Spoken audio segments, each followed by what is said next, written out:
what did you think was like the biggest boss moment of the whole tournament? What was something that happened where you just thought, wow, that's boss? I think it was day 1 or 2 where someone stiffed it and then Tommy Fleetwood rattled the flag and put it even closer. Oh, yeah. He hit the flag and dropped it. Yeah. The first 2 days, Tommy Fleetwood was the best golfer in the world. Yep. Yeah, it was He was the best golfer in the world. He just never... He was hole in parts and he was just so casual about it. You couldn't heckle that bloke. He couldn't care. Yep. Yeah, that was when he did it, I remember I was watching and it was very late and I remember going, whoa! Yeah. And my missus came out and yelled at me because I didn't realise I was so loudly I yelling. did the same thing, yeah. I was like... Because I was... was it JJ Spawn maybe that stiffed it the first ball? And then, yeah, Fleetwood did it. But whether it was JJ Spawn or not, anyway, I said to the missus, I'm like, oh, geez, he's put that in close. And then Fleetwood hits the flag. He's like, wah! But that happened all day the first 2 days. Yeah. That's why I couldn't stop watching because like someone was stiff and I was like, oh no. And then they'd put it close. I'm like, how do you shut up an American crowd? You do that straight away. Like when Rahm was on the in the rough and then chips in from the rough while standing in the bunker. It's like, no one was ever out of it. One thing I did hear the commentators say a lot, like on the TV, was you have to assume that your partner is going to hold it. Yeah. You just have to play like they will beat you. Yeah. And that is something in pennant season that I never thought of. Yeah. I was always thinking, oh, they'll probably 2-putt from there. Yeah. That's probably why they're in the Yeah, Ryder Cup. you're You're playing Yeah. Divi 5 pennants. Div 6. And John Rahm didn't show up to Mozzie Park. yeah, I didn't make it to Div 5 this one. Your biggest. My boss moment was Rosie's up and down from... Where was he? He was like up against a fence. Yes. In the shit. I think it was against Spawn, who was up tight, and he needed to go up and down to half the hole. No, this was in late. Foursomes, this maybe? this was in singles. Was it in singles? Yeah. Who was it against? Might not have been Spawn. The camera went to Spawn. I saw the highlight. I don't know who he was playing. Rosie played against. Did But he had this one up against the Burns? grandstand. you play against Sam Burns? Yeah. Might have been Sam Burns. Up against the grandstand, off the shit. Yep. And it's just flown this thing up, zipped and ripped back there, and he's holed the putt to half the hole. And it was like late. They were on the 13th, maybe. They were going to get up. Well, just going to go up a couple, and he's halved this hole to make it go up and down. It was unbelievable. He was golf 3 shot. down, I think. He might have been 3 down, and that started. He got it back. Unbelievable golf shot. There was huge drama. Like that was the thing. It just nothing was easy. Even with that, like taking the drop from the grandstand stuff. Keegan Bradley came down to assess what was going on with because it took like 15 minutes to get that drop done. After Rosie hit that shot, and this will come back to like the whole shit heckling, some bloke goes, "Get in the bunker." Yeah. Like, and I know that you would say that, like that's something that you might say, but they said it so much. But he stiffs it. Do you know, like it's almost like every time someone said a stupid shit comment like that, it backfired. They were setting their own destiny. Yeah. My biggest boss moment was I got a few, but I'm going to go with Rosie again. Hits a putt from like 20 foot. After like 10 foot, starts walking it in. Yeah, that's when you know. Yeah, he was on, man. I would even hot take. I reckon he was walking off it because he didn't think it was going to drop. It's slung late. Yeah, corrected. Or the other one where McElroy tells the bloke in the crowd, shut the F up, Yeah, shut the and fuck then up, stiffs and it. then stiffs it. On that walking in of the putt, and when you look back at Rahm's one that he hit, you celebrate. I don't know what's cooler, celebrating the house down Ian Poulter style, like really giving it to the crowd, or chipping in from the rough and just coldly walking to pick it up. Yeah. I think I'd celebrate the house down. I'd go Yeah. bananas. I'd Happy Gilmore at runner. Woo! The Shane Lowry. Go the full Shane Lowry. I think it'll depend on the scenario, like really fine tuning that scenario. I love the Shane Lowry. Like I watched an edit of that this morning, man. It was like a whole edit of like, you would have heard it before. It's like that. Nobody believes in you. You know, like that whole thing. And then like it gets to Larry. He's like missing chip shots and stuff. Yeah. And then it gets to that, and he holes out and he's celebrating. Yeah. That celebration was wild. But I feel like I'd go like a katana.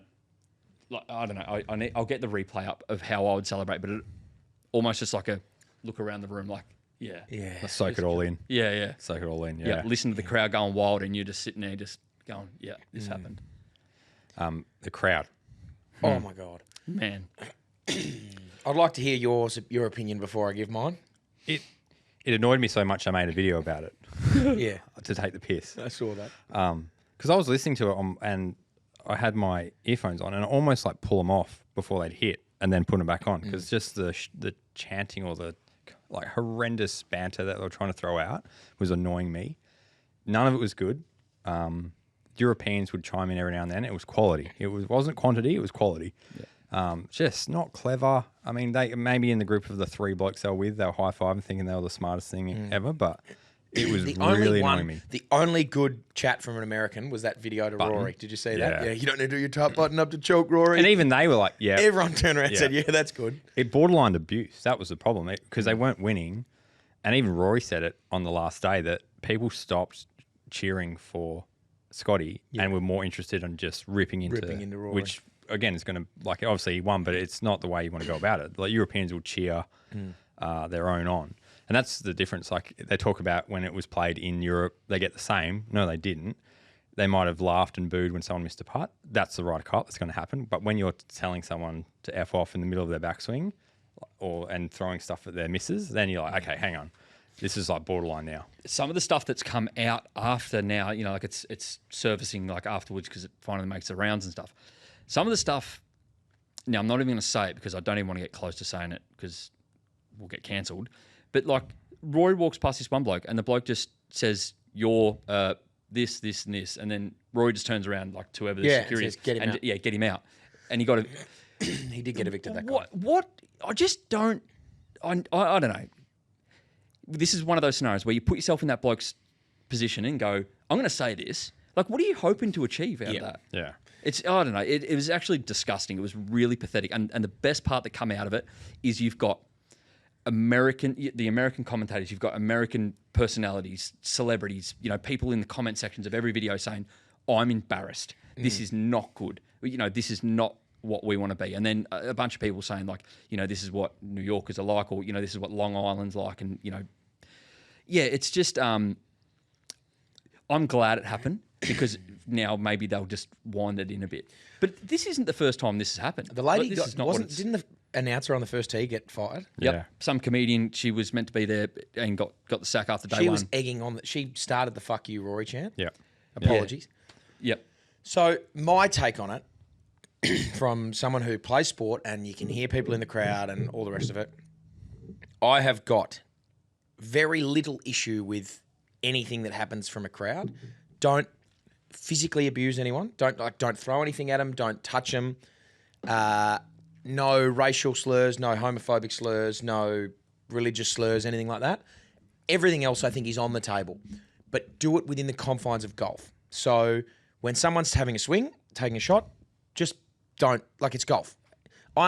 Some people are like, oh, let's make it more live and everyone's chanting while things are going on. If that's your case, go to live and do it. That's fine. This is still golf, I think. You just got to be quiet when if Rory's walking up the fairway and the USA had a fuck you, Rory, well, that's just play on. It's just whatever. Everyone, like, they're all going for it. That's fine. But like, you go to England and you listen to their soccer matches and they've got all these chants about other players. It's hilarious. If you get it right and you do it well, it's very funny. It's very good. I don't think the Europeans were going over there with anything else other than thinking we're going to get the shit heckled out of us. Yep. It won't be good. It won't be as organised as ours is.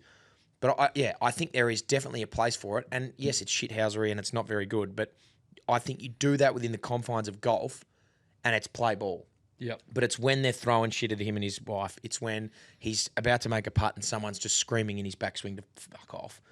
That sort of stuff, I think you just have to take a step back, and you're right. It's like you're just drunk and you're being an idiot and you're high-fiving your two mates thinking, how funny was that? But you reflect on it, which I think the Americans have, and all, as you said, their media personalities and all the celebrities reflect on that and think, geez, we probably got that wrong. Yep, they dropped the ball big time. I think Keegan Bradley could have said something about it. Tom Watson came out today and apologised. Yeah. And it's not really his place to apologise, but... How long? He was captain 40 years ago? Yeah. And he's apologising for how it went, and then Keegan Bradley really doesn't have anything to say. It's not his responsibility either, but, yeah. I loved it, though. I thought it was excellent. I'd be taking television. Okay, if they're abusing me, it's because I'm doing something right. Yeah, correct. I'm kicking the ass, and they don't like it.